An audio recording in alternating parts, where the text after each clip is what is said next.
A conversa aqui hoje é sobre carreira. Eu só queria depois, vou deixar para vocês os dados do escritório. Eu sugiro que vocês entrem na página do escritório. Eu vou deixar lá no finalzinho a apresentação, vocês não precisam ficar preocupados, que depois eu vou disponibilizar, fica aqui. Falei para a Soraya, que ajudou muito a gente também, que fica, e ela pode disponibilizar para os participantes, tá bom? Pessoal, eu tenho 1h30, a essa altura, 1h25 só, para falar de um assunto super empolgante para mim, que eu espero que seja para vocês também, né? Então, eu vou ter que ser muito, muito, muito sábia nesse tempo. Então, eu coloquei o despertador aqui, quando der 1h20 vai tocar, tá? Então, que é para me ajudar aí, tá certo? Então, eu vou falar de um assunto muito envolvente e hoje é uma coisinha só, né? Nós vamos ter oportunidade de fazer mais coisas de carreiras com vocês, tá bom? Então, vamos lá. Gostei no hino aí, que aparece o mesmo, né? Começa com essa imagem aí. E eu vou contar assim rapidinho a história dessa foto. Essa foto foi eu que tirei. Essa foto eu tirei no dia em que eu saí do escritório da Pró-Reitoria de Graduação, na época era o professor Hernandes. Eu saí e ele falou assim para mim, quando eu fui fazer uma reunião com ele, ele falou assim: Tânia, eu chamei você aqui para algumas coisas. Então, nós vamos fazer o escritório. Tá? A minha proposta era fazer em 4 unidades. Vamos fazer um projeto piloto. Olha, nós vamos fazer o escritório, não vai ser em 4 unidades, nós vamos fazer em todas as unidades da USP. E eu já arrumei um espaço, já tem funcionária, pode levar. Em um mês, né? Então, eu saí tão feliz e eu falei, vou fotografar, olha só. Então, acabou ficando a imagem que eu sempre gosto de colocar quando eu vou falar pelo escritório, tá? Vamos, então, definir carreiras, pessoal. Hoje, eu sei que vocês ainda fazem suas feiras de profissões. Tá? Eu sei, é claro, nós estamos na melhor universidade da América Latina e a gente forma em graduação para o mercado. Então, eu vou ser administrador, eu vou ser psicóloga, eu vou ser engenheira. A gente ainda tem essas formações. Mas a sua formação não vai mais definir o que você vai fazer na sua trajetória profissional. E é com esta visão, com esses conceitos, que a gente criou o escritório. Tá? Então, o nosso escritório de carreiras ele está fundamentado em algumas formulações, em algumas definições, em algumas teorias e pesquisas sobre carreiras. Tá? Então, eu vou falar aqui rapidinho, isso é muito mais extenso e muito mais profundo do que eu tenho tempo para falar aqui, mas vou falar rapidinho só para a gente situar a nossa conversa aqui hoje, né? Então, carreiras como são agora, novos modelos, novos paradigmas. Pessoal, vocês têm que estudar muito, vocês têm que tirar boas notas, vocês têm que se empenhar muito no seu estudo. Mas o que vocês estão estudando aqui não vai ser necessariamente vocês vão fazer lá fora. Porque o mundo muda, a tecnologia muda, vocês mudam em termos de identidade profissional, essa é a lógica. Né? Por isso que é importante falar em autoconhecimento, é que nós vamos conversar aqui hoje. Então, a gente define carreira como sequência das experiências pessoais de trabalho ao longo do tempo. Então, vamos lá. Carreira não é mais sequência de cargos. Tá? Carreira é a sequência das experiências pessoais de trabalho, pessoal. Trabalho, inclusive trabalho voluntário. O trabalho voluntário traz uma experiência fantástica para a gente. Tá? Então, não precisa ser necessariamente trabalho remunerado. E também não necessariamente emprego, hein? Nós estamos vendo o que está acontecendo, né, no mundo do trabalho. A gente tem que se preparar para isso. Então, essa história de que você chega numa organização, passa lá no processo seletivo, olha, o que essa organização tem aí para a minha carreira? Ó, furado. Tá? Então, você tem que... A carreira é sua, quer dizer, você tem que agarrar isso, tá bom? A organização pode te ajudar com algumas condições, mas quem tem que nortear a carreira, o centro da sua carreira é você. É isso que a gente chama de protagonismo da carreira. Tá? Bom, voltando aqui, carreira é a sequência das experiências pessoais de trabalho ao longo do tempo. Então, a gente tem uma carreira só, hein, pessoal? Tá? Essa história, olha, agora eu vou para a minha segunda carreira, carreira acadêmica. Não existe isso. Carreira é uma só, porque você vai agregando para os novos momentos tudo aquilo que você já viveu. Tá certo? Então, é por isso que a gente fala. Carreira é a sequência das experiências pessoais de trabalho ao longo do tempo, e por isso que a gente precisa pensar no autoconhecimento para a gente se situar, né, nesses novos tempos e nesse novo mundo. Então, agenda para o profissional do futuro. Exercer o protagonismo da carreira, aceitar e aproveitar os desafios da Carreira Sem Fronteiras. Olha aí, Carreira Sem Fronteiras. Saindo daqui, vocês clicam lá, Carreira Sem Fronteiras, Boundaryless Career, e vocês vão ver toda a teoria que está por trás disso. A ideia é o seguinte, não tem mais fronteiras nas carreiras.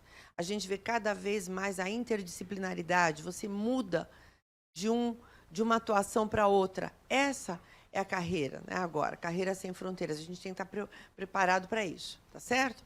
A gente não tem mais fronteira de tempo, a gente não tem mais fronteira de local, a gente tem ainda uma fronteira que a gente precisa ultrapassar, que é a fronteira psicológica, porque a gente ainda acha que as carreiras vão ser como eram. Não vão ser mais, tá, turma? E para fazer isso, esse conceito foi desenvolvido por esse sujeito aqui, Michael Arthur, que já em 1993 publicou um livro sobre as carreiras sem fronteiras.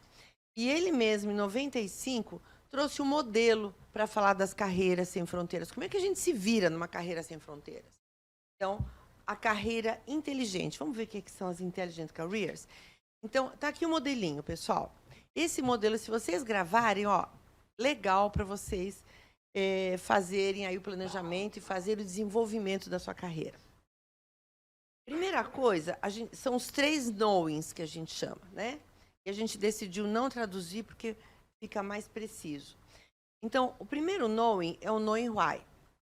Por que a gente trabalha? Nossos valores, nossa identidade, as nossas questões pessoais na nossa carreira, a nossa motivação, tudo que é a gente, é olhar para a gente. Tá? Depois, nós temos o knowing how. O nosso conhecimento, as habilidades que a gente desenvolve, né?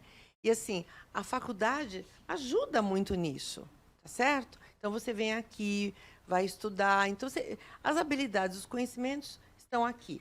E tem uma outra coisa muito importante, que é o knowing whom, que são as nossas redes.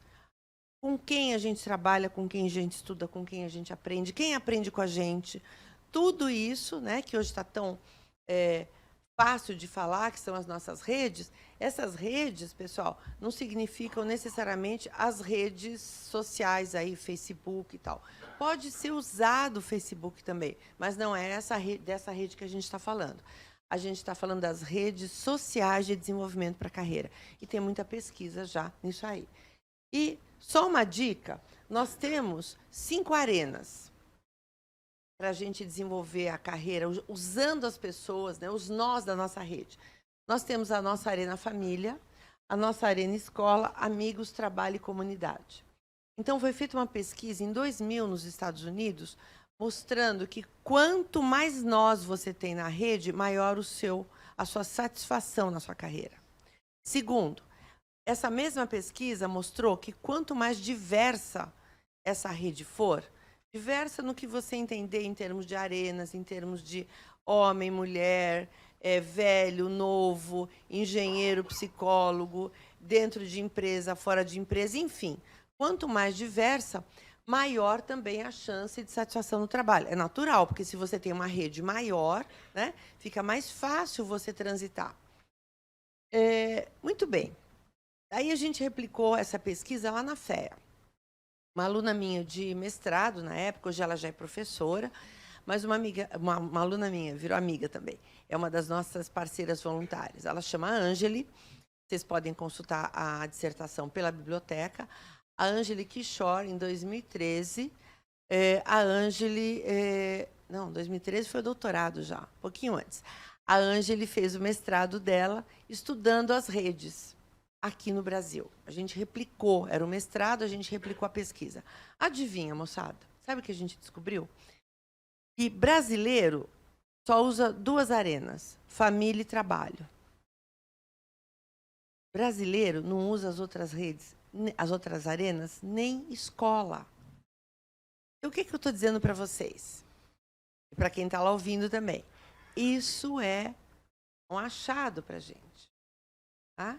Então, vamos usar melhor essa arena escola. A arena escola não é só o professor, é o colega que está do lado também. Por isso que é tão importante a gente fazer a faculdade, a gente fazer a universidade de um jeito legal, porque a gente está construindo a nossa reputação. Tá?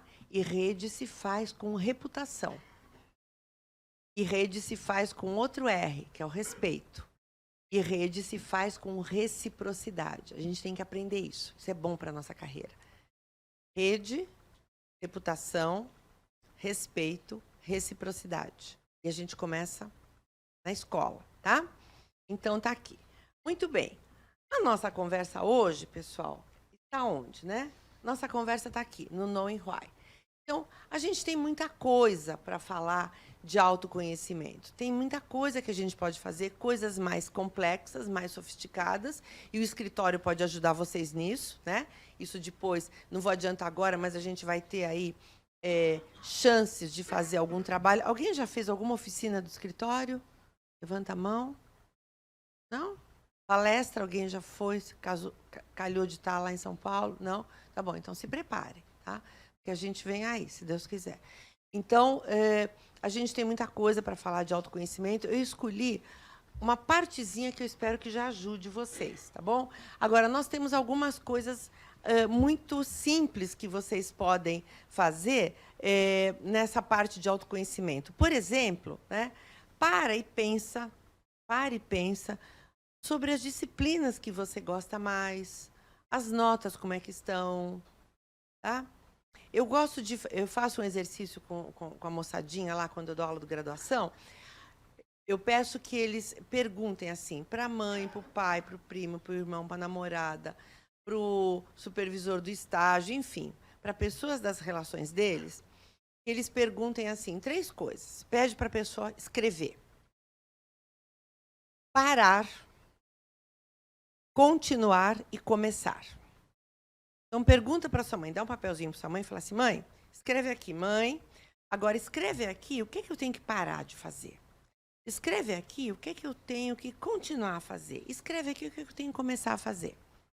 Daí pede para o seu supervisor de estágio. Tá? Você tem que pedir isso para pessoas nas quais você confie, claro. Né? E as pessoas vão escrever e vocês vão ter uma surpresa. Vocês vão ver que cada um na sua arena vai te dizer a mesma coisa. Então, ali também está uma parte de autoconhecimento. É uma coisa muito singela, muito simples. Tá bom? Aqui hoje nós vamos fazer uma coisa um pouquinho mais sofisticada. Tá? Vocês têm aí uma folha de um exercício que a gente vai trabalhar já, tá bom? Autoconhecimento, diferenças individuais e carreira.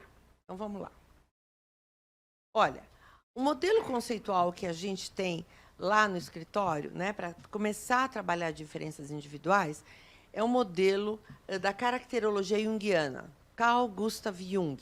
Tá? Então, todo o meu trabalho é fundamentado nesse modelo. Esse modelo junguiano, que a gente vai brincar com ele já aqui, esse modelo ele está presente nos mais avançados centros de pesquisa, de estudo, de aplicação de desenvolvimento para a carreira. Em todos os países, né, nos países que estão mais assim adiantados em termos dessa coisa de carreira, você vai achar os importantes centros de pesquisa nesse centro de carreira, tá certo? E foi assim, na imagem desses centros que a gente construiu o ECAR.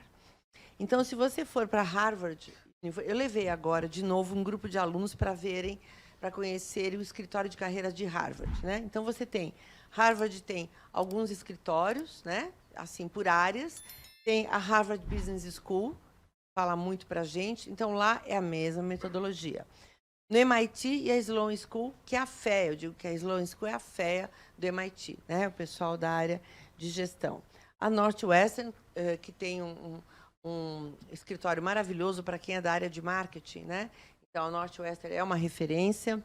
A Universidade de Illinois, porque a gente tem lá também, na FEA, a contabilidade, e é uma referência, né, para a contabilidade. A NYU, obviamente, porque é Nova York, a Colômbia, a McGill no Canadá, a Laval no Canadá e a Cambridge. Esses todos eu visitei, essas todas eu visitei algumas vezes, porque a gente tem algum intercâmbio lá, e em todos eles a gente parte dessa abordagem aí, também no escritório, tá? Eu vou falar assim algumas coisinhas rápidas, pessoal. A teoria junguiana, ela é muito extensa e muito profunda. Não é meu objetivo aqui entrar nos detalhes. Depois, quem quiser mais informação, me passa o e-mail, mando bibliografia, mas se for aqui na biblioteca, vai estar cheio de trabalho do Jung. Inclusive, a minha dissertação de mestrado e minha tese de doutorado estão disponíveis na biblioteca e são sobre o Jung. Muito bem. Então, o Jung ele foi um discípulo do Freud, um discípulo dissidente, não interessa aqui agora toda a história, mas ele foi um discípulo dissidente e ele criou a sua própria abordagem, tá bom? Mas ele manteve algumas coisas do mestre Freud. E uma coisa que ele manteve, né, é a noção de consciente e inconsciente. Então, os dois aí vão trazer uma noção de consciente e inconsciente da psique como um iceberg. Essa é uma visão clássica, né? Onde o que está à luz é o que está acima do nível da água. Você vê o iceberg. Mas o que está abaixo do nível da água, você não consegue ver. E, com certeza, é muito mais profundo e muito mais extenso. E é o que, às vezes, traz risco para os navios, né? As embarcações, tá certo? Então, a gente tem que saber que tem aquilo ali, mas tem aquele outro bolo, aquela outra massa de gelo lá, tá? Então, é essa a ideia aqui, tá? Então, o que acontece, pessoal? E eu vou ser, de novo, breve, como eu falei para vocês. O que é o inconsciente, né? Então, para Freud e para Jung, o inconsciente é aquilo que ele é formado, ele é composto por aquilo que a gente reprime. Então, você experiencia alguma coisa, uma emoção, um conhecimento, você tem uma memória, e aquilo, por alguma razão, você rejeita. Na hora que você rejeita, não some da sua vida. Você reprime. Reprime, empurra para o inconsciente, esqueceu. Tá? Estou sendo rápida, hein, pessoal? Falo que é Freud Express, né? Então, esqueceu. Esqueceu, mas está lá, turma. Está lá. E aí você vai reprimindo. Chega uma hora que a sua força de repressão ela é menos forte do que toda a intensidade do que você reprimiu. Adivinha o que acontece? Bum! Tá? Então, a gente vai ver as explosões, né? A gente vai ver, olha, fulano surtou, né? Aí tem toda uma explicação que não vem ao caso. Mas o importante que a gente saiba é que ter essas questões no inconsciente é absolutamente saudável e normal. Tá? Só que a gente precisa saber como lidar com isso, né? A gente precisa saber não como lidar com o inconsciente, né? Porque isso é uma coisa mais profunda, mas saber que isso está lá, que nem o iceberg, tá bom? E nós vamos ver aqui como é que a gente pode, né, trabalhar um pouquinho essa noção de inconsciente, inclusive na nossa carreira, tá bom? Muito bem. Uma forma da gente aliviar essa tensão que essa massa de coisas reprimidas faz para o nosso controle, né?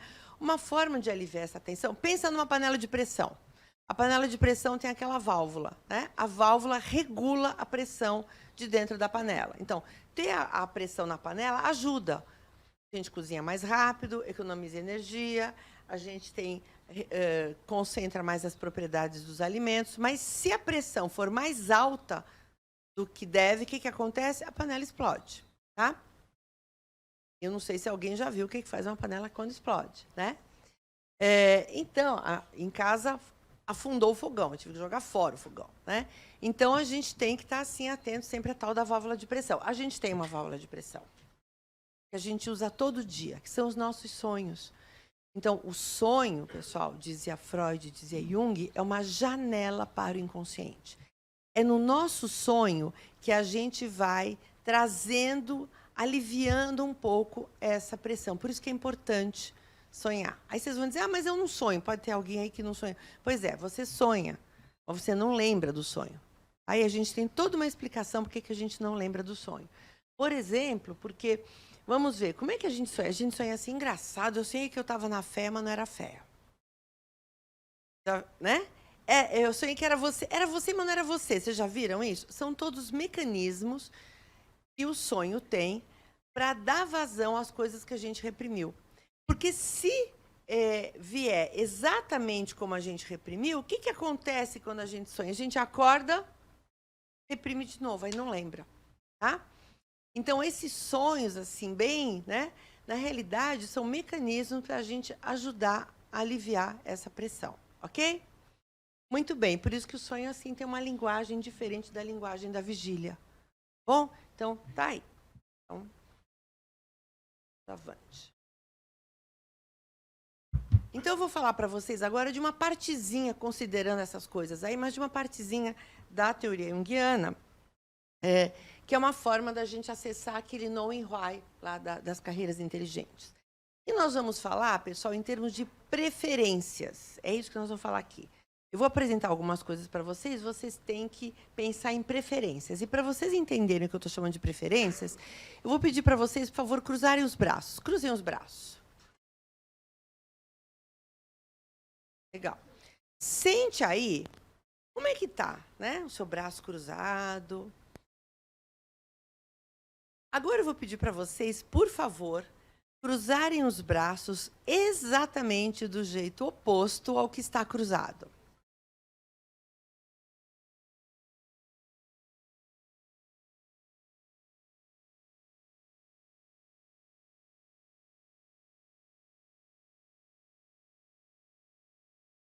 O pessoal que está lá assistindo também faz a mesma coisa, hein? Tudo bem? Muito bem. Deu para cruzar? Deu. Mas é fácil? Não. Vocês tiveram que pensar. E vocês perceberam o que aconteceu no auditório? O que aconteceu quando eu pedi a primeira vez e pedi a segunda? Na primeira vez, como é que o auditório ficou? Silêncio. Na segunda vez? Vocês ouviram o burburinho? Tá? Então, nós vamos ver uma coisinha. Nós vamos ver já já, tá? Então, olha só, pessoal. O que eu vou fazer aqui? Opa, desculpa. O que eu vou fazer aqui? Nós vamos apresentar os conceitos rapidinho.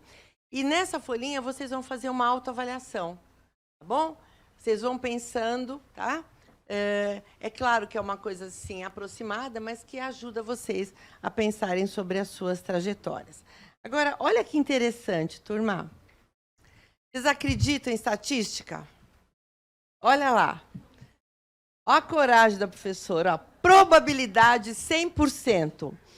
Todas as vezes que a gente tem uma sala, uma audiência, a gente fala, cruza o braço, o pessoal cruza e fica em silêncio. Cruza do jeito oposto. Acontece isso, olha.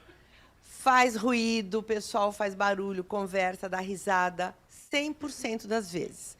Tanto que eu já contava com isso que eu fiz um slide para isso. Tá? Por isso que é bom pesquisa, hein, turma? Por isso que é bom a gente saber, né? Estatística, né? Porque nessas horas a gente se firma nisso, tá? Então, vamos lá. O que a gente aprende com isso? O que a gente aprende? A gente aprende, turma, que é o seguinte, na nossa trajetória, a gente tem que usar o quê? O nosso potencial, tá? Porque é o que a gente faz mais naturalmente. É o que eu faço sem muito dispêndio de energia.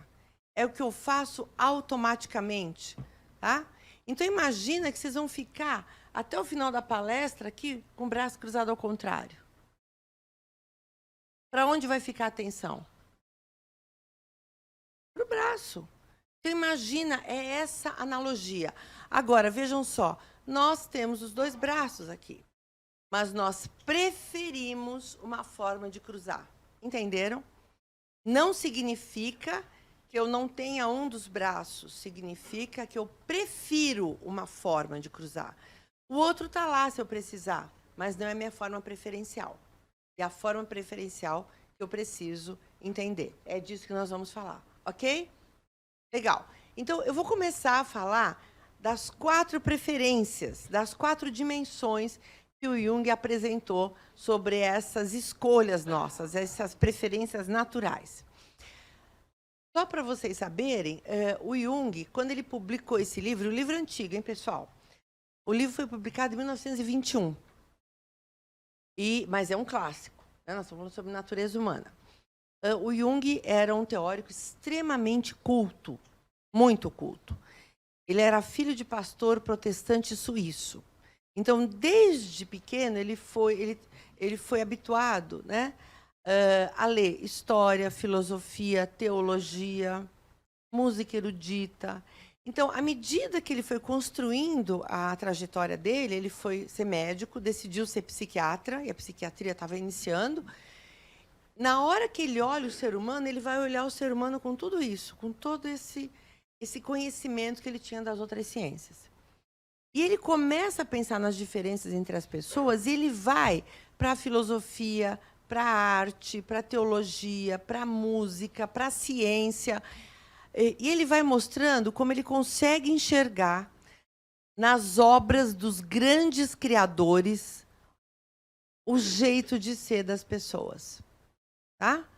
Então, por exemplo, quando ele vai estudar o Platão e o Aristóteles, né, centro da filosofia, ele fala, olha, Platão e Aristóteles. O Aristóteles era discípulo do Platão. E por que eles tinham abordagens tão diferentes? Tá? E aí, depois também, anotem aí, depois vocês vão na internet, procurem a Escola de Atenas. A Escola de Atenas é um afresco maravilhoso, famosésimo, de um pintor italiano, Raffaello, que está lá num dos museus, numa das capelas do Vaticano. E esse afresco é lindo, né? Porque nesse afresco, o Raffaello trouxe em figuras humanas a representação das principais escolas da filosofia. E vocês vão ver lá no centro Platão e Aristóteles, o Platão mais velho e o Aristóteles um homem mais jovem, e os dois estão em posições que representam as suas abordagens filosóficas. Vocês vão ver o Platão apontando assim o céu, e do lado dele o Aristóteles com a mão espalmada para o chão, que, na realidade, representa a abordagem de Platão. Vocês já não viram falar assim, fulano tem por fulano um amor platônico? Né? É um amor idealizado, é um amor que não se concretiza. Pode até ser correspondido, mas não se concretiza. Então, essa visão platônica do ideal, o que importa é o que está aqui. Já o Aristóteles fala, não, caro mestre, o que importa é o que acontece. A mão dele está assim. Então, nós vamos ter aí duas correntes diferentes. E sabe o que o Jung vai dizer? Sabe por que eles fizeram correntes diferentes? Porque eles têm traços de personalidade diferentes. Eles enxergam o mundo diferente. Eles enxergam que é verdade diferente. Tá? Não significa certo ou errado, só são diferentes. São janelas para a vida diferentes. É disso que nós vamos falar. Então, o Jung falou disso, falou do Nietzsche. Para quem gosta de música, ele falou daquele compositor Wagner. Ele falou, olha, o Wagner fez aquelas sinfonias porque esse era o traço de personalidade do Wagner. O que nós estamos dizendo? Que se isso vale para esses grandes criadores, vale para a gente também. A gente vai fazer a nossa trajetória profissional de acordo com as nossas características de personalidade. É como a gente funciona. É disso que nós vamos falar. Ok? Então, vamos lá. Agora vamos para a parte bem mais prática. Então, nós temos 4 dimensões. A primeira dimensão, o Jung falou assim, olha, existem pessoas que preferem, preferência, lembram? Ele falou, as pessoas preferem determinados locos de atenção. Tem gente que prefere focalizar sua atenção para o que acontece com o objeto. E tem gente que prefere focalizar sua atenção para o que acontece com o sujeito. Vamos definir sujeito e objeto aqui. Sujeito aqui é cada um de nós em nós mesmos. E objeto é tudo que estiver fora do sujeito. Tá? Então, para Tânia, Tânia é sujeito. Professor Dante, professora Lena e a câmera, objetos. Tudo bem? Então, tem gente que prefere focalizar a sua atenção para o objeto, para o que está fora. E tem gente que prefere focalizar a sua atenção para o sujeito, para o que está dentro. Atenção voltada para fora, extrovertida, voltada para fora. Atenção voltada para dentro, introvertida. Entenderam? Então, a introversão e a extroversão, que às vezes a gente fala na nossa linguagem leiga, aqui na teoria ela é um pouquinho diferente. A gente tem o costume de falar assim, extrovertido é um falante. Nossa, aquela professora fala muito, ela é uma extrovertida, né? Tagarela é sinônimo de falante. Nem sempre. A melhor definição é que o extrovertido se expõe. Olha que legal, se põe para fora, se dá a conhecer. E às vezes, turma, vocês sabem, às vezes você não precisa, se o cara é extrovertido, não precisa nem falar. Só no olhar você já sabe o que ele está pensando, é ou não é? E às vezes o introvertido, e vocês devem ter exemplo com seus professores. O professor extrovertido, ele vem aqui para frente, e ele, para explicar o que ele está querendo explicar, ele conta casos dele, já viram? A gente tem vários, né? Você sai da aula e sabe tudo da vida do homem ou da mulher. É ou não é? E tem professor que ele entra, dá uma aula maravilhosa, fala um monte, só que ele entra e sai da sala, você não sabe isso dele. É ou não é? Então, nós estamos falando não do quanto a gente fala, mas de exposição. Entenderam? Tá? Então, aí vocês já podem começar a pensar na sua carreira, né? Quais são momentos, né, que são mais fáceis, que são mais gostosos para os extro e quais são momentos que são mais fáceis e mais gostosos para os intro? Mas não só em você. Pensa também no seu futuro cliente. Gente, cliente intro, como é que ele gosta de ser atendido? Em cliente extra, como é que gosta? Pensa nos seus subordinados que você um dia vai ter. Pensa nos seus gestores, né? Tudo isso, pessoal, está nas relações. Pensa na sua mãe, no seu pai. Às vezes tem pai que fala assim para mim, nossa, fulaninho, eu sei tudo o que acontece na escola. Tá? Mas o outro filho não me conta nada. Tá? Eu falei, bom, então você já sabe que o contrário também. Lá na escola, tudo que acontece em casa, o fulaninho conta. E o outro, né? É assim, é natural, turma. Tá bom? Então, são características diferentes, são formas preferenciais, né? Então, vamos mostrar para vocês pensarem um pouquinho sobre isso. Olha, a extroversão e a introversão é maior do que isso aqui, tá bom? Eu só trouxe alguns exemplos. Então, vamos lá. Os extrovertidos, lembram? Eles preferem variedade de ação. Gente, o lance do extrovertido é fazer o quê? Para a galera, né? Para a galera. Então, tudo que possibilitar mais esse contato é o que ele vai preferir. Ele se impacienta com um trabalho longo e demorado. Gente, aluno extrovertido, ele gosta de estudar em grupo, ele gosta de discussão em grupo, tal, né? Às vezes, não é nem que ele está querendo ouvir o outro, ele quer ouvir a própria voz, né? Porque ele ouve a voz e ele reflete ouvindo a voz. É ou não é? Tá?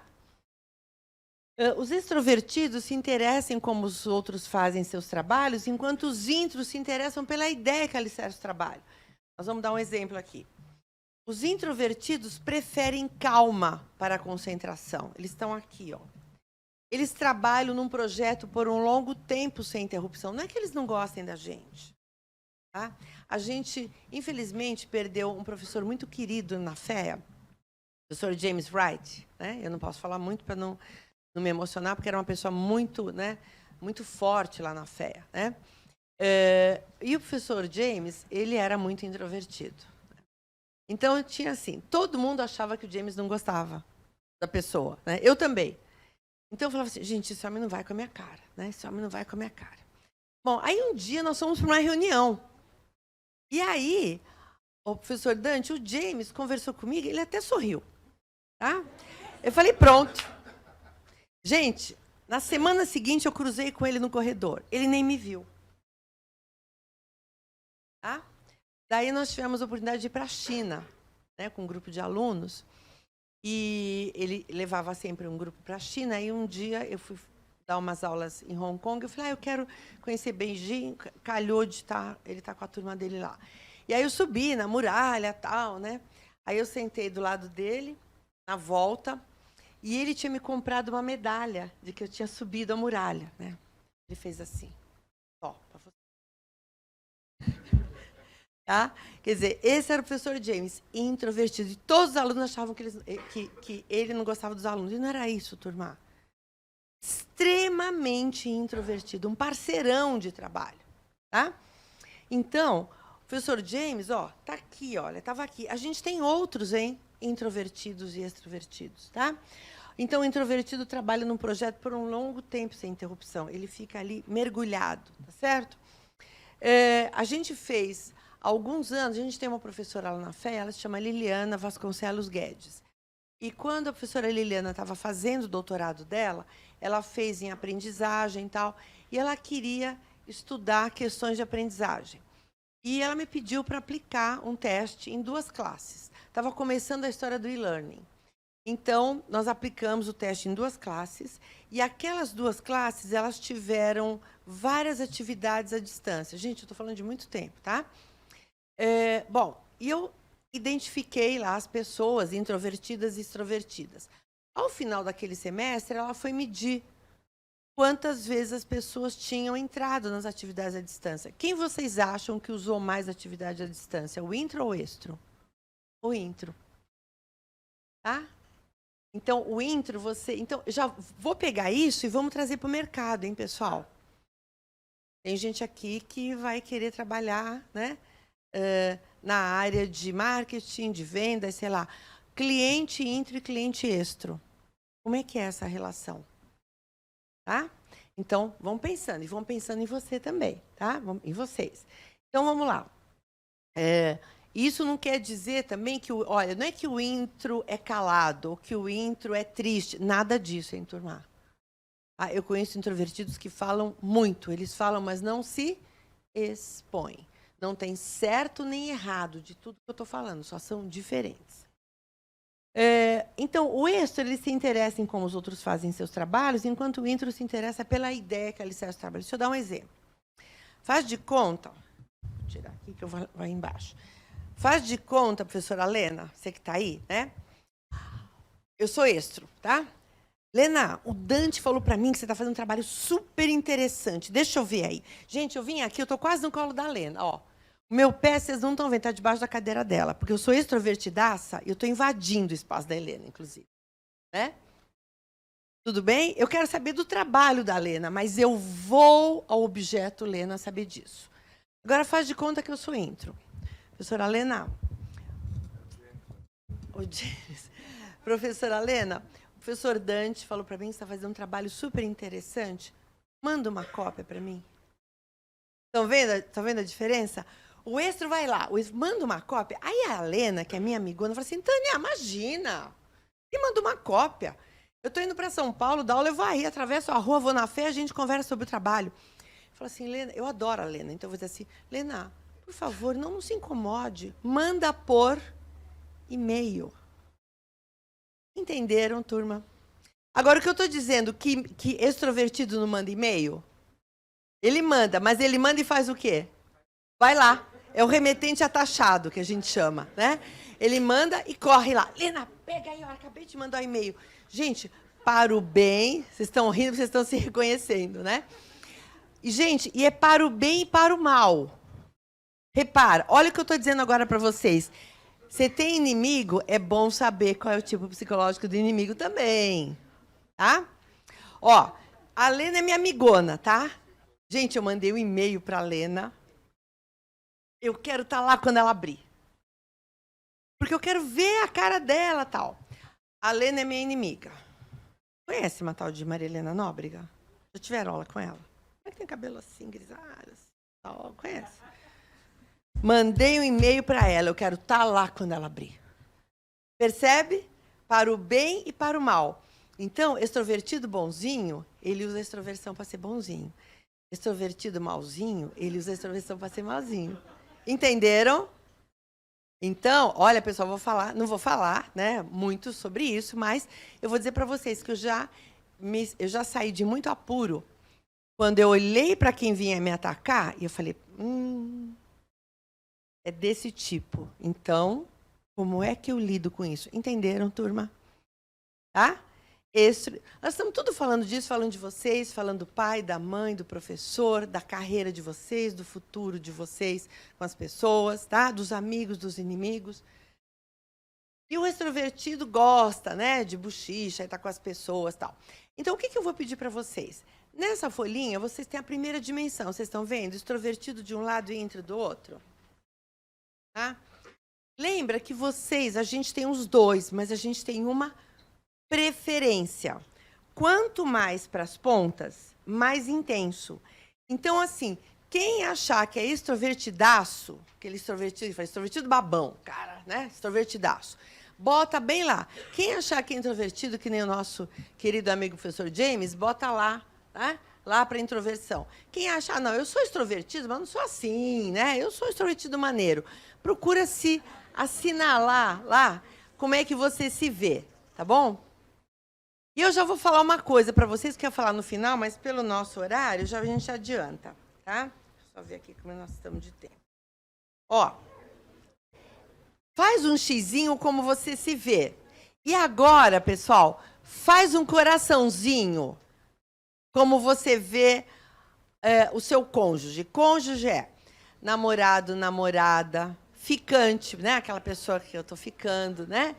Noivo, marido, esposa, enfim. A pessoa que está com você, ou que você está afim. Ó, saber também a pessoa que você está afim também é legal, né? Ó lá. Carreira, integração, vida pessoal e vida no trabalho também. Estamos falando de tudo. Então, você bota um X para você e um coraçãozinho onde você acha que está o seu, tá bom?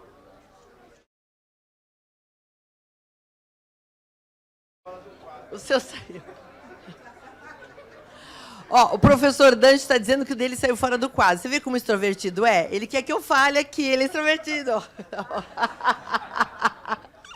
É muito legal. A hora que vocês observam, vocês vão começar a observar as pessoas, pessoal, é muito legal, tá? Tudo bem? Podemos passar para o outro? Legal. Bom, a segunda dimensão trata em como você captura informação. O Jung chamou essa função de função perceptiva. Percepção é captura de informação, tá? Então, como é que a gente... Gente, o nosso dia a dia é levantar informação e tomar decisão. É ou não é? Levanta informação e toma decisão. É assim. Então, é legal a gente entender como é que a gente como é que a gente levanta informação. Então, vamos lá. Existem pessoas que preferem capturar informação por meio dos órgãos dos sentidos. Como é que você sabe? Porque eu li. Porque eu ouvi, ó, com esse ouvido que é a terra de comer, o pessoal fala. Né? Porque eu senti o cheiro, porque eu provei o sabor, porque eu senti que ele estava febril. São pessoas que preferencialmente usam os órgãos dos sentidos para capturar informação. Então já pensa aí que tipo de informação passa pelos órgãos dos sentidos. Coisas que são o quê? Palpáveis, reais. O Jung dizia que essa era a função do real. E a gente chama essa função de função sensação, porque passa pelas sensações físicas. Não é assim, eu estou com uma sensação. Não é essa sensação. Função perceptiva, sensação, pega a informação que entra pelos órgãos dos sentidos. Nós já vamos falar um pouquinho mais. Que se contrapõe àquelas pessoas que preferem capturar informação por mecanismos que transcendem os órgãos dos sentidos. Qual é o mecanismo que transcende os cinco órgãos dos sentidos? Sexto sentido, que é a intuição. Só que intuição, na linguagem leiga, pessoal, também é diferente.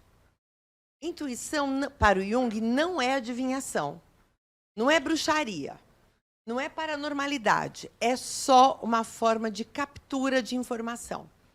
E é legal para a gente entender também, tá? Então, nós vamos ter como forma de captura, de um lado, a sensação e, do outro lado, a intuição. Tá? Nós estamos na segunda dimensão, e a segunda dimensão não tem nada a ver com a primeira.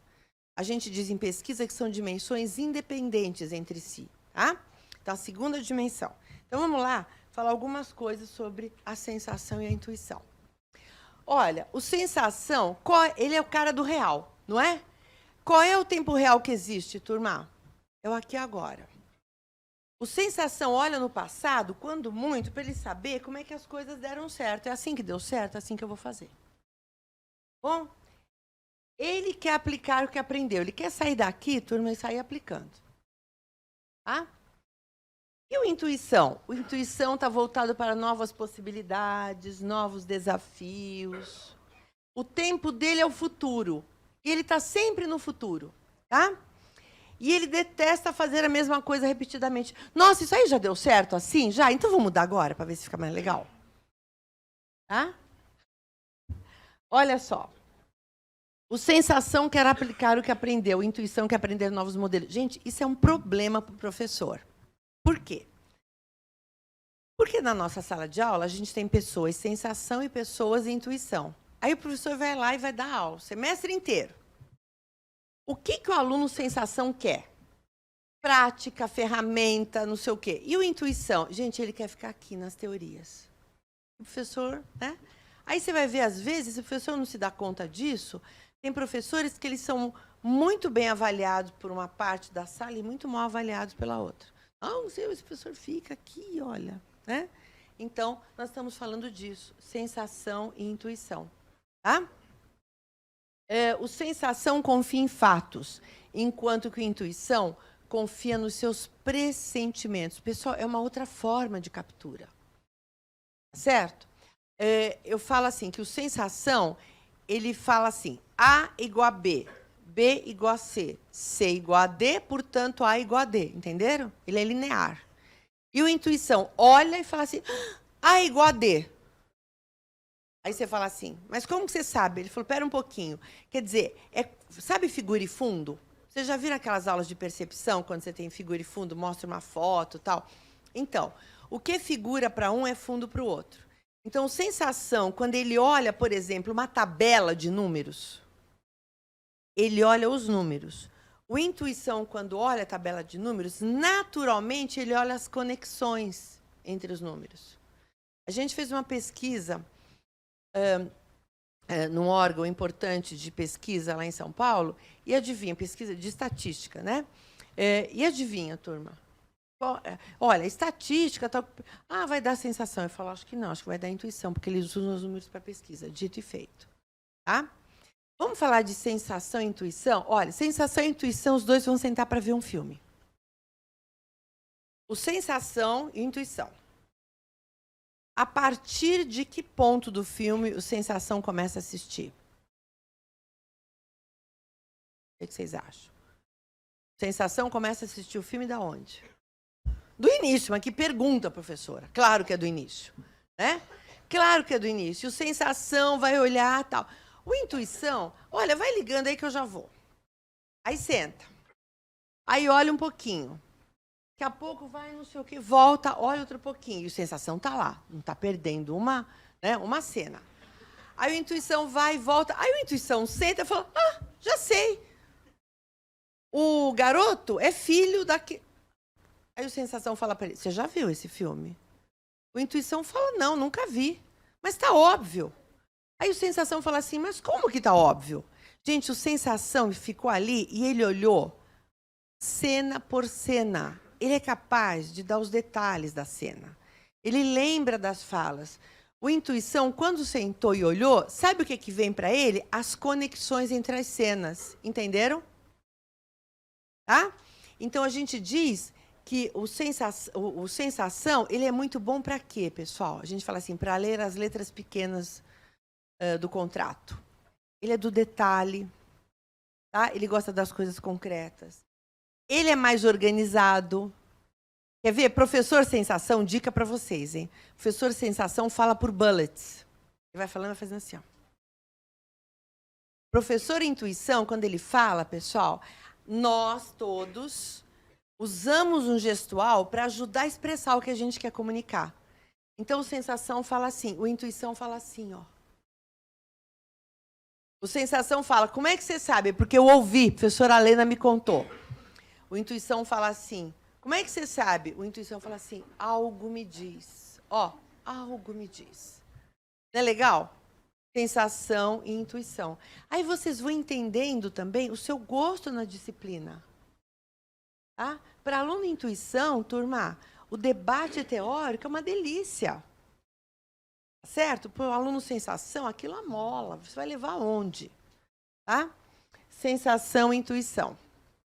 Tem mais uma coisa sobre sensação e intuição. Isso afeta o nosso gosto pessoal. O que a gente usa. Tá? Olha o pessoal de marketing aí. A gente já fez pesquisa aí, falando de questões dos P's do marketing, lá no passado, né? E como é que essas pessoas, intuição e sensação, reagem, tá? Então, olha só, turma, sensação, ele compra um produto que ele sabe que já é bom, pela experiência. O intuição compra ideia, conceito do produto. Entenderam? Se eu sou sensação, você fala assim, olha, Tânia, isso aí já foi comprado, nós tínhamos tanto, não sei o quê, o índice de satisfação é não sei quanto. Se eu sou intuição, você fala, olha, o conceito desse produto, pronto, ganhou, turma. Sensação e intuição. Tá? Eu já falei sobre isso para alunos, tal, inclusive para empresas. Já ajudei empresas na área de marketing falando sobre isso. Sensação e intuição. Se o seu chefe, por sensação, ele perguntar para você, cara, como é que foi o mês? O que ele espera? Números. Tá? Se o seu chefe for intuição, falar, cara, como é que foi o mês? E você trouxer uma planilha, ele fala, cara, você acha que eu vou ler tudo isso? Só me dá uma. Tá? Sensação e intuição. Vamos falar de roupa, né? Tem algumas coisas típicas. Moça sensação nunca vai usar um brinco pequeno e um brinco grande. Porque a estética do sensação é da simetria. Entenderam? O sensação é mais organizado, tá? O intuição, existe uma ordem no intuição, é a ordem do caos. Tá? O sensação é ordenado e o intuição é caótico, mas existe uma ordem no caos. E eu gosto quando eu falo que sensação é ordenado, turma, fazendo uma brincadeira aqui, porque para a pessoa a sensação, quanto ela recebe como resultado do trabalho dela, é extremamente importante, porque é a contrapartida concreta do esforço dela, entenderam? Para a intuição, turma, não é que a intuição não goste de dinheiro, não é isso. Mas essa conexão é um pouquinho diferente. Entenderam? Sensação e intuição? Tá? Legal. Olha, vocês querem ver? A gente tem um professor lá na FES, já se aposentou agora. É de verdade o nome dele, vocês podem procurar. Ele chama Silvio Santos. E o Silvio...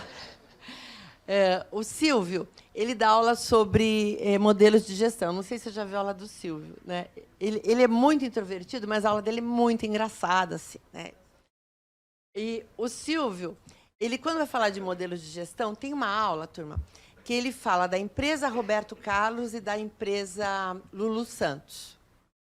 E ele mostra como essas duas empresas são de modelos de gestão completamente diferentes. Tá bom? O dia que eu assisti essa aula do Silvio, eu falei, Silvio, eu falo a mesma coisa, né? Ó. Gente, olha só, Lulu Santos. Música do Lulu Santos.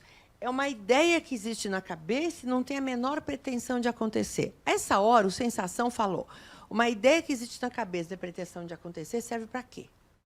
Né? Nada do que foi será de novo do jeito que já foi um dia. Olha que maravilha. Gente, o Sensação fala, cara, cai na real. Sempre foi assim, sempre vai ser. É ou não é? Com isso, o que a gente diz? Quem é mais otimista, o intuição ou sensação? O intuição. Tá? O intuição. Hoje as coisas estão mudando um pouco, mas quando começaram as ONGs, né?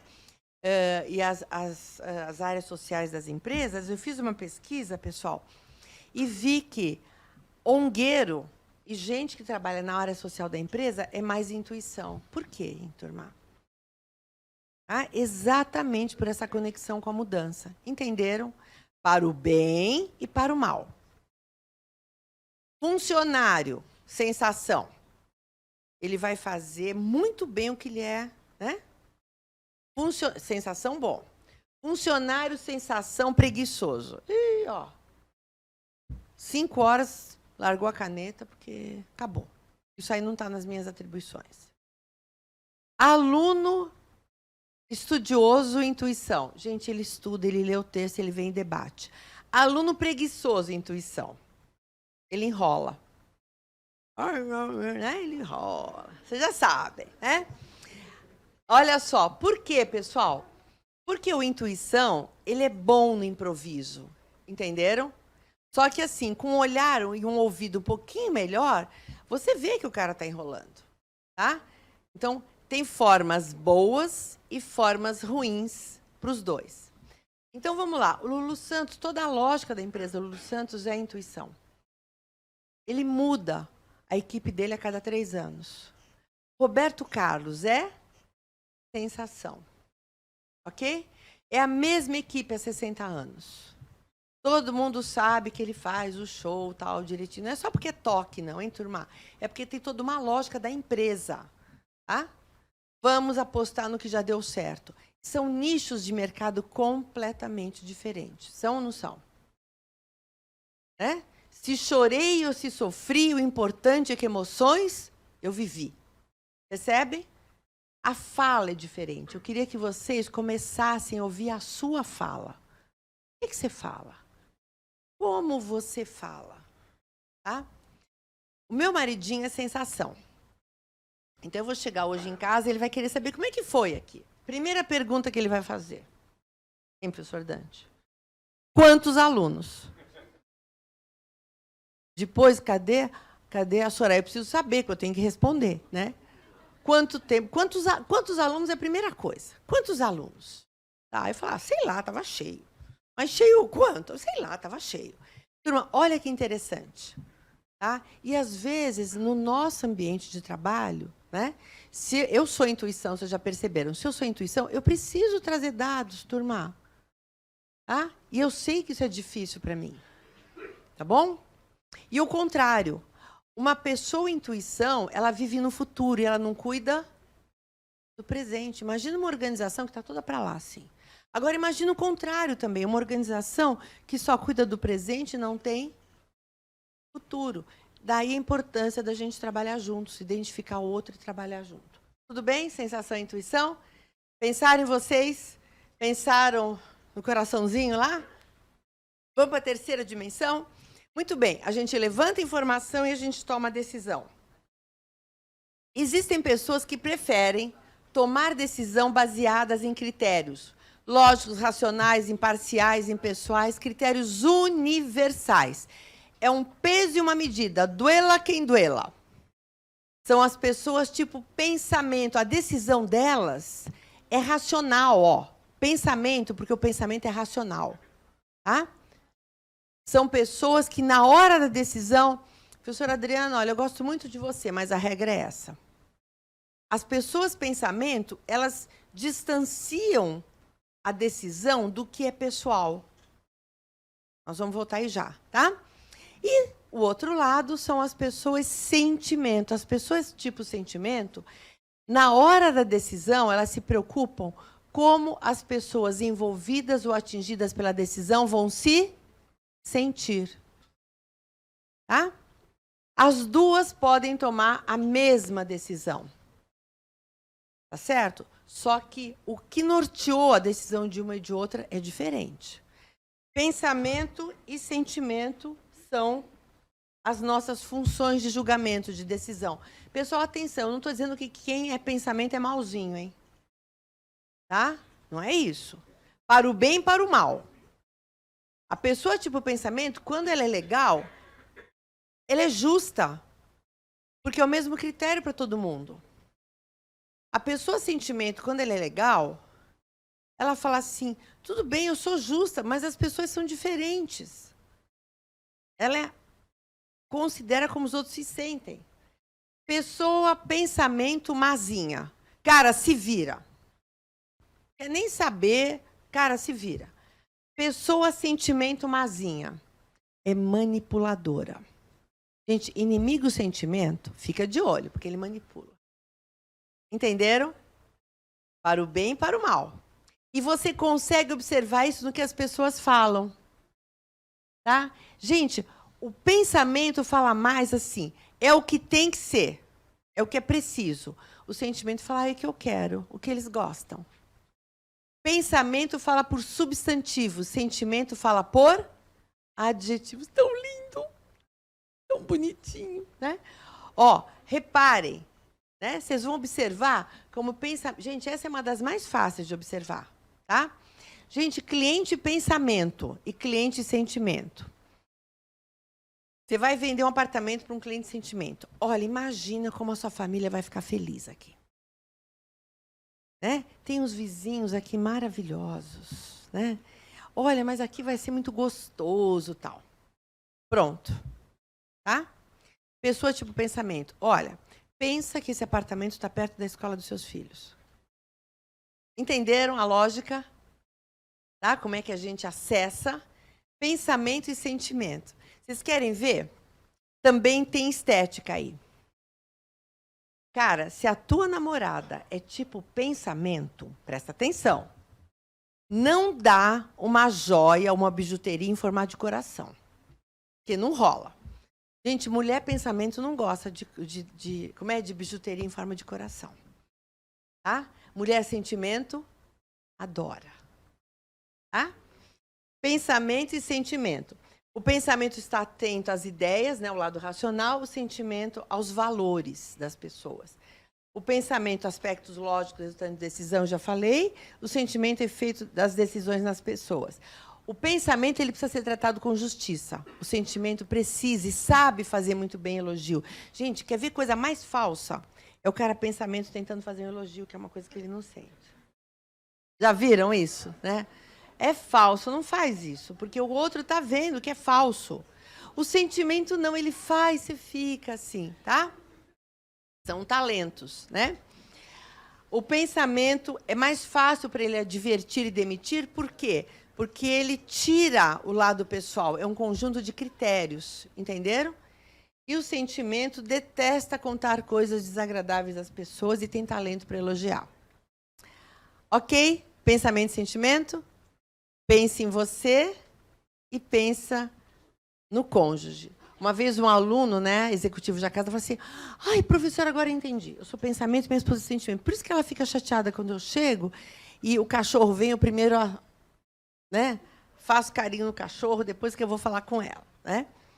E aí ele percebeu que ela é sentimento. Quer dizer, como é que ela sentia aquele negócio? Não é porque o cachorro saiu correndo. Né? Tudo bem, pensamento e sentimento? Pessoal, vocês conseguem observar isso? Pessoas que falam para emoção. Pensem nos políticos. Políticos, quem é que fala para o coração do povo? Como é que tá? Eu não estou dizendo, olha, eu resolvi manter esse slide, né? Porque eu acho que ele fala por si só. Olha lá. É ou não é? É ou não é? Tá? Esse é um dos nossos problemas. Tá? Gente, o Lula nunca foi estudar tipo psicológico. Ele faz isso naturalmente. Em toda a fala dele, a fala é carregada da emoção. Fernando Henrique Cardoso, nosso professor, né? Acho que vocês nem tinham nascido. O Fernando Henrique disputou a prefeitura de São Paulo com o Jânio. Não sei se você lembra disso, Dante. E o Fernando Henrique estava indo muito bem, até a hora que ele falou que ele não acreditava em Deus. Falar que não acredita em Deus para um povo como o nosso, ele desconsiderou como as pessoas iam se sentir. Entenderam? Estou pegando 2 exemplos. Vocês têm outros, hein? Vamos falar lá de São Paulo. Marta Suplicy. Eu não sei, eram crianças, não sei se vocês lembram da história da Marta Suplicy quando ela, com o aeroporto de Congonhas. Lembram? O que ela falou? Relaxa e goza. É assim, relaxa e goza. Essa é a Marta Suplicy. E o Suplicy, o ex-marido dela? Martinha, né? Volta, né? Lembra toda aquela... Olha, pensamento e sentimento. Tá? Se vocês forem... Tem uma revista digital chamada Canal RH. Quando foi da primeira eleição, quando concorreram Dilma, Marina e Serra, eles pediram para eu fazer a tipologia dos 3. Né? Então, eu falei, me manda entrevistas deles, não podia ser o discurso. Então, é maravilhoso. Perguntam assim para a Marina, candidata, acho que foi na cbn.com, candidata, a senhora só tem 10% dos votos. Como é? Ela falou assim, eu vou trabalhar essa eleição coração a coração. Turma, uma pessoa pensamento não fala isso. E se falar, vai sair falso. Entenderam? Tudo bem? Eu posso ficar aqui contando 1000 histórias para vocês, tá? Então, pensem nisso. Com professor pensamento, turma, não adianta vir com, olha, professor, oi, professor. Outro dia um aluno, oi, professora, a senhora vai fazer isso comigo? Ser reprovado, né? Eu falei assim, eu não fiz isso com você. Quem fez foi você. E vou para casa e durmo tranquilamente. Não, estou falando sério. Pessoal, vocês já viram que eu adoro dar aula. Eu adoro meus alunos. O escritório é um sonho para atender todos os alunos da USP. Mas eu sou tipo pensamento, não adianta. Tá? Pessoa tipo sentimento, provavelmente, talvez fosse manter a mesma decisão minha, mas viria com um outro argumento. Tudo bem, pessoal? Pensamento e sentimento? Legal. E a nossa última dimensão. A última dimensão é o momento da decisão. A decisão em si. Existem pessoas que preferem, na hora de tomar decisão, não li e não gostei. É o apertado para tomar decisão, afobado. Está sempre pronto para tomar decisão. Tá?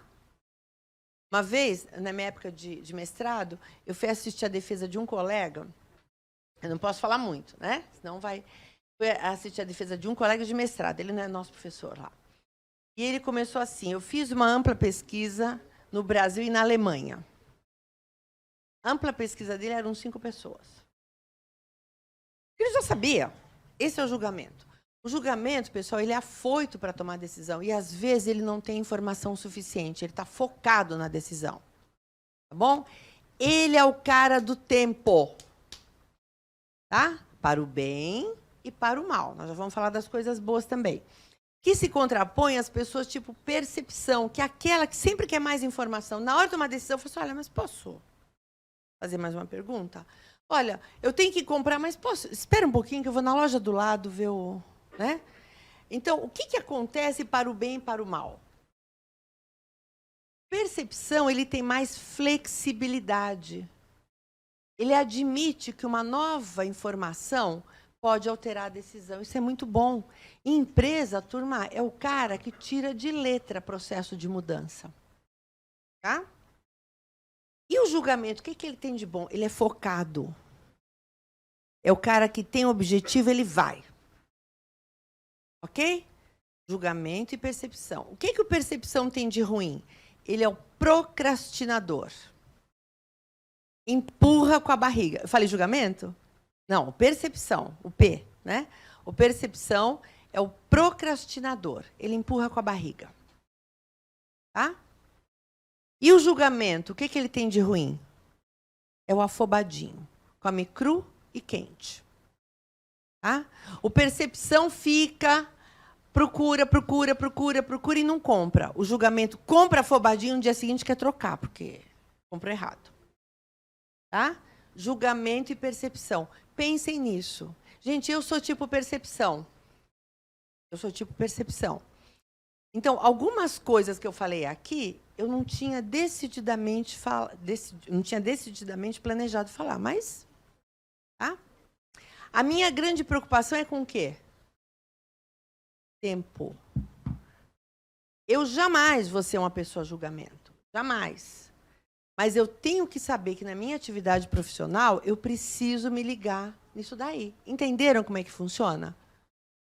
Tá? É isso. Turma, cliente julgamento a gente não deixa esperando. Cliente julgamento, ele entende a demora, o atraso como falta de respeito.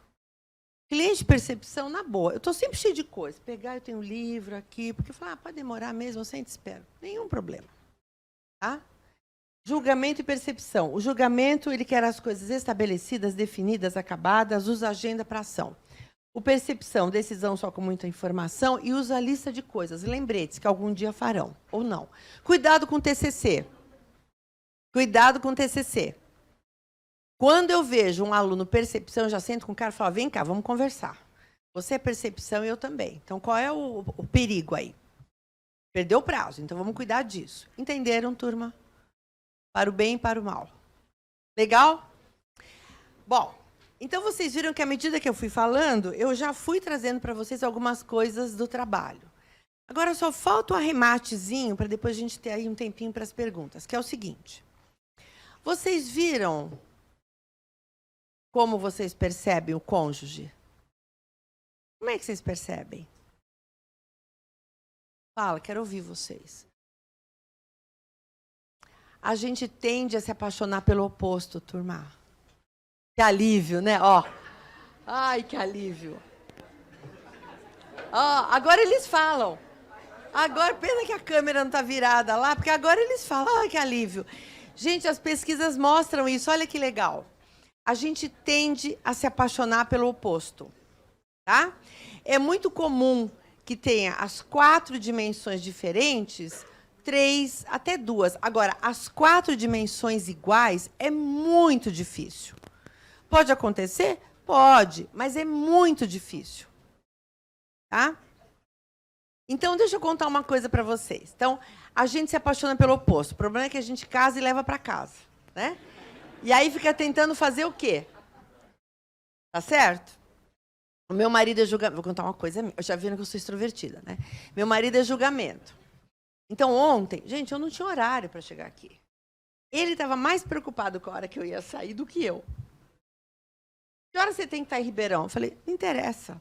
Que horas que o carro vem te pegar? Não interessa. Não, porque você tem... O horário é meu. Gente, ele faz isso por amor. Imagina horário de ir para o aeroporto quando a gente viaja. O sofrimento. Dos dois, né? Dos dois, né? A que hora nós vamos para a praia amanhã? Falar, sei lá pelas 9. Lá pelas 9 para mim é algo entre 7 e 11. Quando eu falei 9, o bonitão já está achando que 9 horas está pisando na areia. Entenderam, turma? É assim que a gente pega. É assim. A gente está brincando, mas é assim, tá? Então, eu tenho que ficar atento com o meu cliente, com o professor, né? Com o meu colega. Agora, vamos voltar para o cônjuge, né, turma? Por que é que a gente se apaixona pelo oposto? Olha só. Ó. Vamos lá. Turma, olha que legal. Lembra que eu falei do inconsciente no início da nossa conversa? Lembram? Lembra que eu falei que o inconsciente faz parte da gente, mas que é reprimido? São coisas que a gente reprime? Lembra disso? Adivinha? Se eu sou extro, onde está a minha introversão? No inconsciente. Se eu sou sensação, onde está a minha intuição? No inconsciente. Está tudo lá, hein, turma? Está tudo lá. Aí, de repente, eu me deparo com alguém que tem aquelas características. Eu me apaixono. Entenderam, pessoal? E é uma excelente forma de lidar com as suas funções inconscientes. Ajuda na saúde mental. Entenderam? Sim ou não? Só que adivinha, o que acontece se eu escolho isso na vida pessoal? Na empresa, como gestor, eu tendo a escolher iguais. Aí eu perco isso na empresa. Entenderam? E a melhor coisa é você ter um grupo diverso. Porque você consegue ver vários ângulos de uma mesma situação. Entenderam? Agora vocês vão entender aquele colega que é super introvertido. Não precisa apontar, tá?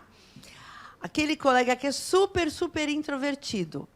Aí tem festa do centro acadêmico. Ele bebe, senta na mesa e ó. Senta não, fica em pé na mesa e ó. Não é? O que aconteceu, turma? Ele é um intro. Onde é que está a extroversão dele?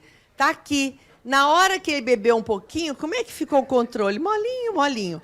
Aí aparece, né, de uma forma assim exagerada a extroversão. Entenderam, turma? A mesma coisa, uma pessoa pensamento, quando está muito atingida, você vai falar com ela, ela fala assim, eu não quero falar. Ela fica tão magoada, eu não quero falar. O livro do Jung, Tipos Psicológicos, traz vários exemplos disso que eu estou falando para vocês. Daí a importância do consciente e do inconsciente, inclusive para as suas carreiras. Entenderam, turma?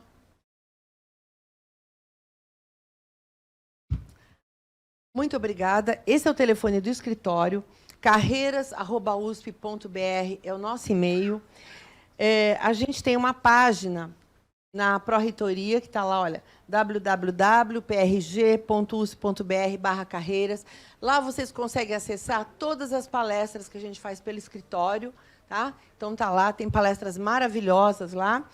E o nosso Facebook, por favor, entrem no Facebook, curtam o Facebook. Turma, no Facebook, a gente, se vocês, né, tiverem o hábito de olhar, a gente fala muitas coisas, fala de muitos eventos que a gente faz, muitas coisas legais, tá? E nós vamos trazer muita coisa para cá, se Deus quiser. Tá bom? Nem tocou o despertador ainda, é verdade. Então, nós temos tempo para pergunta, olha só. É mesmo. Nem tocou o despertador, você vê que eu estou esperta aqui. Moçada, alguma pergunta? Fala teu nome, por favor. Lucas.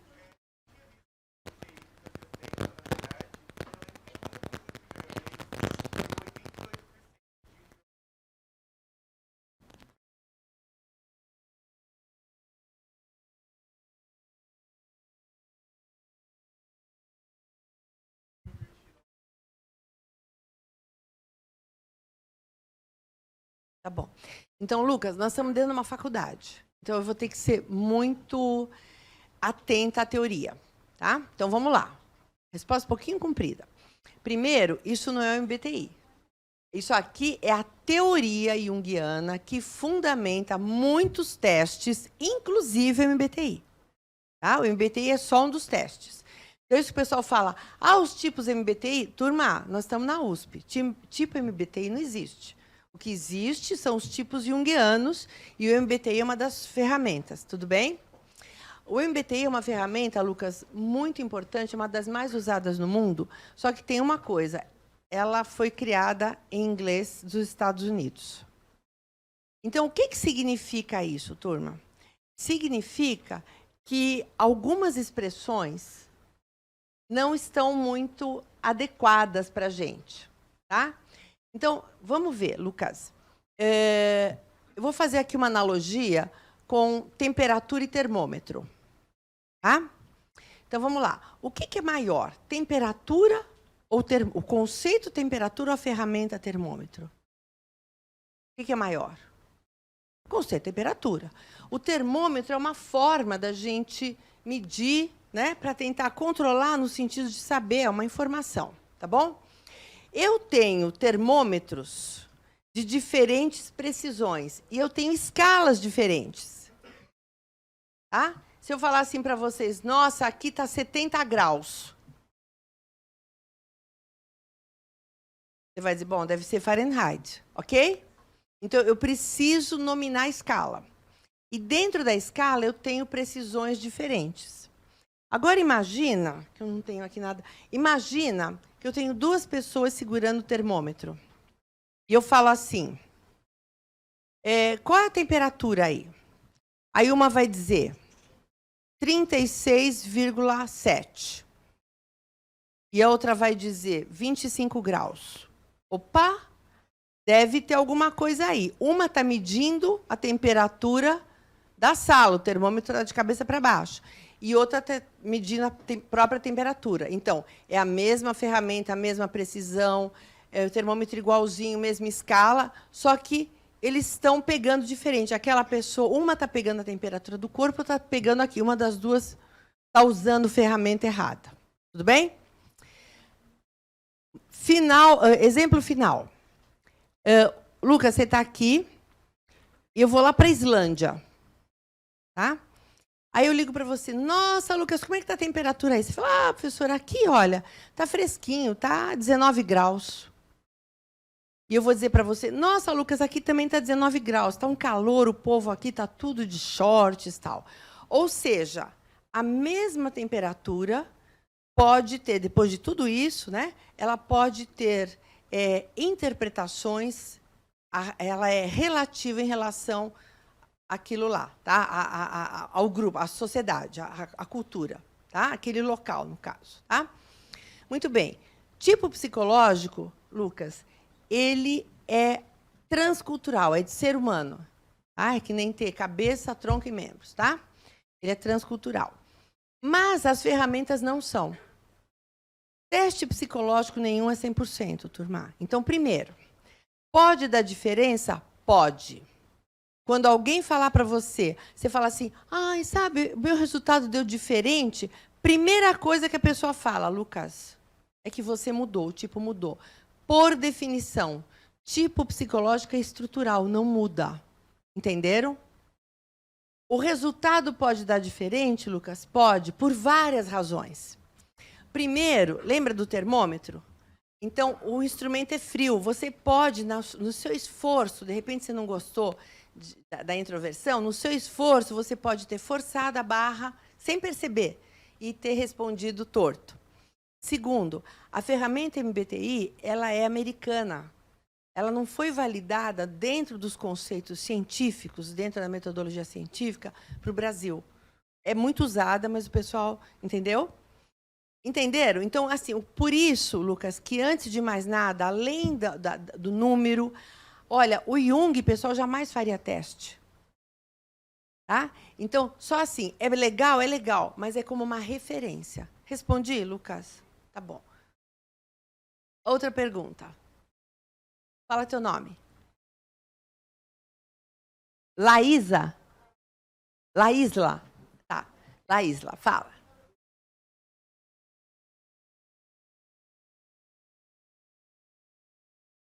Quando a pessoa, ela não muda. Você falou, não há variação? É isso que você falou? Não há, Laísa. Sabe por quê? Nós temos de novo voltar à teoria. Quando você opta, para quem vai fazer RH aí, né? Quando você opta por uma abordagem, mas isso vale para qualquer área do conhecimento, você tem que ser fiel àquela abordagem para você poder usar. Então, dentro da abordagem junguiana, se você tem os dois, mas você tem uma preferência, o outro está no plano inconsciente. Tá? Então, você não muda. O que pode acontecer, você, no momento de tensão, no momento, aparecer um outro lado, mas é a sua função inconsciente. Deixa eu aproveitar, Laís, outro dia uma aluna, ex-aluna, né? Agora já fez doutorado e tal, ela me mandou um link. Ela falou assim, olha, acharam agora um tipo bivertido. Bivertido. Gente, eu fiquei tão furiosa, e eu, do meu jeito de pensamento, né, que eu falo jeito estúpido de ser, eu respondi ainda mal criado. Falei, olha, isso não existe. Bivertido pode ser qualquer outra coisa, mas não é Jung. Porque se eu tenho introversão e extroversão, e um está no consciente, o outro está no inconsciente, não existe isso do bivertido. Tá? Então, você é uma coisa ou a outra. Preferencialmente. Você tem o outro lado? Tem. Mas o que é mais natural? E isso, Laísla, a gente precisa aprender independentemente da ferramenta que a gente está usando. No escritório, a gente usa o DTP, que é uma ferramenta brasileira, tá? Que foi criada em português do Brasil, validada para a nossa população, a gente usa isso. Mas nem o DTP, que é mais preciso que o MBTI, nem o DTP é 100%. Daí a gente conversar sobre essas questões. Entendeu? Respondi? Pode falar.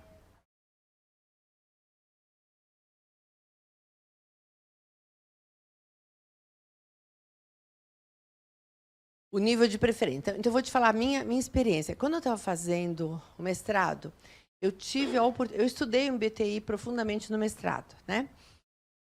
Não a forma que é usada no Brasil, a forma científica, a forma F. Então, eu tive a oportunidade de... Falei, eu vou me submeter antes para... E eu fiz isso 3 vezes, né? Intervalo quase de 1 ano.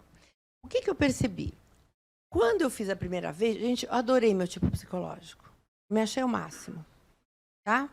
O que aconteceu quando eu fui fazer a segunda vez? As minhas dimensões ficaram mais intensas. Entendeu? Eu achei, falando lá um pouquinho para o Lucas, né, Lucas? Eu gostei tanto do meu resultado, eu achei o máximo, né? Quando eu fiz a segunda vez, aumentou a intensidade. Só que eu já estava espertinha. Eu falei, Tânia, casado. Olha o perigo aí. Você pode estar numa exacerbação do tipo. Né?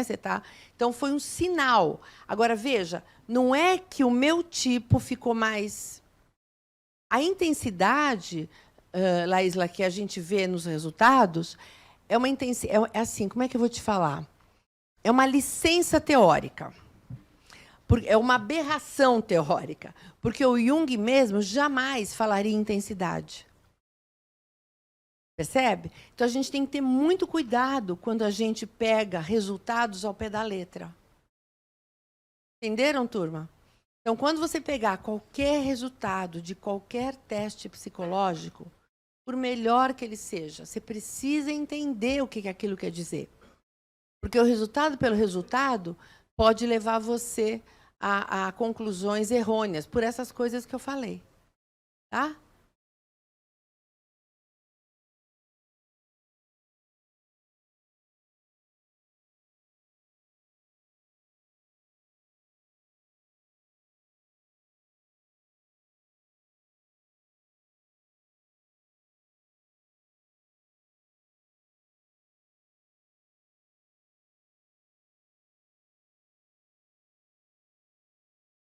Legal. Você aprende algumas coisas.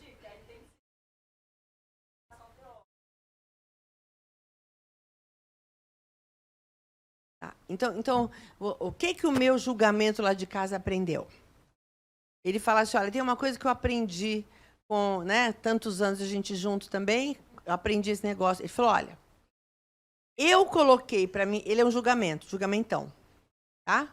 Meu netinho fala assim, vovô é afoito, né? Então, o que o meu julgamento lá de casa aprendeu? Ele fala assim, olha, eu aprendi que é sempre bom fazer mais uma pergunta. Que é alguma característica do tipo percepção, entenderam? Ele fala, sempre fazer uma pergunta. Turma, na hora que ele falou, eu aprendi que é sempre bom fazer uma pergunta, o que ele fez? Ele colocou mais uma meta. Então, ele sempre faz uma pergunta. Entenderam? Aprende, Adriana, mas vira, vai e cai na mesma coisa. Gente, é impressionante. Aprendam a se perceberem. Tá? Quer dizer, até a lógica. Olha, eu terminei no horário, mas você não sabe com que sofrimento. Eu coloquei no relógio, para vocês saberem, se eu olhar aqui, 1h20 para tocar o despertador aqui. Tá? Então, não é que eu me enganei, é que eu estou de olho em 1h20 para não ultrapassar o tempo de vocês. Agora, eu virei um julgamento por causa disso? Não mesmo, turma. Entenderam? A gente cria... Agora, o que é legal, Adriana, é que a gente se perceba fazendo essas coisas, né? A gente se perceba, mas que a gente não tente virar do avesso, turma. Conheça seu tipo, reconheça seu tipo, aproveita o que tem de bom. Cada tipo psicológico, essa junção das 4 letrinhas, turma, cada tipo psicológico tem coisas maravilhosas. A gente tem que aprender, não dá para eu querer ser igual ao meu marido, gente, vai ser um caos. Ou ele ser igual a mim, vai ser um caos. Eu vou sugerir, se vocês olharem na internet, vocês, principalmente em inglês, vocês puserem psychological type, vocês vão ver coisas muito legais, né? Quem gosta aí de Star Wars, né? Então, alguém aí pegou os personagens e definiu, né? Pelos traços, né? Pela característica do personagem, definiu o tipo psicológico. É engraçado, né? Então, o meu é o Arthur, né? Tem um lá que é o oposto, é a princesa Leia, aquela toda certinha, tal, né? Então, tem isso. Tem um que pega com os outros personagens, desenhos animados, presidentes americanos, tem muita coisa. E na Biblioteca da Fé, vocês têm a minha dissertação, o meu doutorado. Ah, esqueci, tem um livro que a gente tem na Biblioteca da Fé também, acho que vocês podem pedir empréstimo, não sei se tem aqui. É um livro chamado Talentos Inovadores na Empresa Contemporânea, né? Que eu fui co-orientadora da tese do Fernando Lenzi, que foi um aluno lá do Sul. E o que o Lenzi estudou? Ele estudou empreendedorismo e intraempreendedorismo, né? E competências e diferenças individuais. E a gente fez um mapeamento desses caras. Então, saiu um livrinho bem bacaninha, que é o Fernando Lenzi, eu, o Silvio Santos e um outro professor de fora, onde a gente condensa as características, as competências do intraempreendedor, né, o cara que está dentro da empresa, mas que tem aquela visão de empreendedor, e os traços de personalidade que acompanham isso. Então é outra coisa legalzinha para vocês lerem. Tudo bem? Este é mais um conteúdo produzido pela Faculdade de Economia, Administração e Contabilidade de Ribeirão Preto, a FEA-RP USP. Veja todos os nossos conteúdos em vídeo em nosso canal do YouTube ou acesse o site media.fearp.usp.br para acompanhar também nosso podcast.